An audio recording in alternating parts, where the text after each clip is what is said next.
ایک گاؤں میں ایک نیک شریف اور صابر آدمی رہتا تھا جس کا نام یوسف تھا۔ وہ نہایت محنتی، دیانتدار اور عبادت گزار انسان تھا۔ دن بھر کھیتوں میں کام کرتا اور رات کو مسجد میں عبادت۔ اس کی زبان پر ہمیشہ اللہ کا ذکر ہوتا اور دل میں سب کے لیے بھلائی۔ لوگ اسے عزت کی نگاہ سے دیکھتے تھے اور اپنے بچوں کو اس جیسا بننے کی دعا دیتے تھے۔ یوسف کی شادی ایک خوبصورت لڑکی سے ہوئی جس کا نام صابرہ تھا۔ نام کے برعکس صابرہ نہ صابر تھی نہ ہی نیک۔ وہ دنیا کی چمک دمک، زیورات، کپڑوں اور مردوں کی توجہ کی دیوانی تھی۔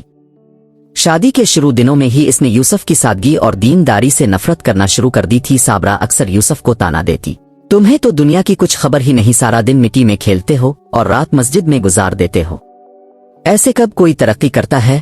یوسف ہر بار خاموشی سے سن لیتا اور مسکرا کر کہتا، دنیا کی زندگی تو چند دن کی ہے، اصل ترقی تو آخرت کی ہے۔ مگر صابرہ نہ بدلی۔ اس کے تعلقات آہستہ آہستہ محلے کے ایک عیاش اور دولت مند شخص کامران سے بننے لگے۔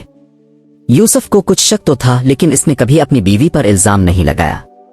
وہ ہمیشہ دعا کرتا، وا اللہ میری بیوی کو ہدایت دے۔ ایک دن یوسف کام سے جلدی واپس آیا تو صابرہ گھر پر نہیں تھی۔ پوچھنے پر محلے کی ایک بوڑھی عورت نے بتایا، بیٹا تمہاری بیوی کو اکثر کامران کے ساتھ بازار میں دیکھا ہے۔ یوسف کا دل دہل گیا، مگر اس نے پھر بھی کچھ نہ کہا۔ اسی رات اس نے تہجد میں رو رو کر اللہ سے دعا کی، اللہ میری عزت کی حفاظت فرما، اور اگر وہ عورت میرے لیے آزمائش ہے تو مجھے اس آزمائش سے نکال دے۔ اگلے دن صابرہ کامران کے ساتھ بھاگ گئی۔ گاؤں بھر میں بات پھیل گئی۔ لوگوں نے یوسف کا مذاق اڑایا، مگر اس نے کسی کو کچھ نہ کہا۔ اس نے صرف ایک بات کہی، میں نے اپنے رب سے انصاف مانگا ہے، وہی بہتر فیصلہ کرے گا۔ چند مہینے بعد خبر آئی کہ صابرہ کامران کے ہاتھوں ذلیل ہو کر ایک شہر میں سڑکوں پر بھٹک رہی ہے۔ کامران نے اسے چھوڑ دیا تھا۔ نہ ماں باپ نے واپس قبول کیا، نہ رشتہ داروں نے۔ ایک دن اچانک کئی سال بعد یوسف کے دروازے پر دستک ہوئی۔ باہر صابرہ کھڑی تھی، بوڑھی، بیمار اور عبرت کا نشان۔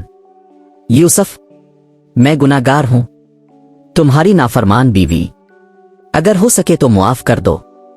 یوسف کچھ دیر خاموش رہا، پھر آسمان کی طرف دیکھا اور کہا، اللہ بڑا غفور الرحیم ہے، اگر تو سچی توبہ کرتی ہے تو میں تجھے معاف کرتا ہوں، لیکن شوہر کے طور پر نہیں، صرف ایک انسان کے طور پر۔ صابرہ نے کہا کہ اے مجھے اب شوہر کی نہیں، صرف دعا کی ضرورت ہے۔ میں نے دنیا دیکھ لی، اب صرف اللہ کی تلاش ہے۔ یوسف نے اسے مسجد کے قریب ایک خالی کمرے میں جگہ دی اور گاؤں کی عورتوں کو کہا کہ اسے کچھ سکھائیں۔ صابرہ اب دن رات اللہ سے توبہ کرتی، روزے رکھتی اور اپنے ماضی پر روتی۔ کئی سال بعد جب صابرہ کی وفات ہوئی تو یوسف نے اسے اپنے ہاتھوں سے دفنایا۔